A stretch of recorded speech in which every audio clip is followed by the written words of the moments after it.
modelo de desarrollo en el que vivimos comporta el crecimiento económico y el enriquecimiento obsceno de una minoría a expensas de los territorios, de los derechos y de la calidad de vida de una majoria. Des del diàleg social, els sindicats en tenim un paper fonamental a l'hora de dissenyar polítiques públiques que tinguen com a prioritat el treball i el medi ambient. No se'n pot entendre un treball sense medi ambient ni un medi ambient sense treball.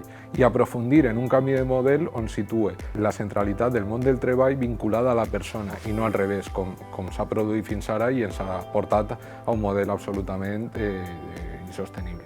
Tenim que anar tots a una perquè així estem parlant de transicionar cap a una economia que siga sostenible en el temps, no? Que no siga una economia extractivista basada en un creixement il·limitat quan tenim un planeta que té recursos limitats. No? El que pretenem en Empleorin és donar visibilitat a tots els tipus de feina que estan aportant i contribuint a una economia més social i més sostenible.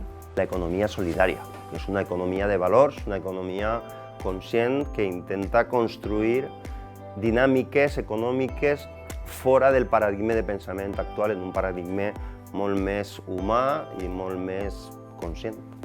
És el major repte al que s'enfrenta la nostra societat. No n'hi ha un plan B i si no ho fem de manera decidida i pronta, pagarem les conseqüències. De fet, ja estem pagant-les. No habrá igualdad climática si no hay igualdad social, y si no hay igualdad social, no esperemos que haya igualdad climática.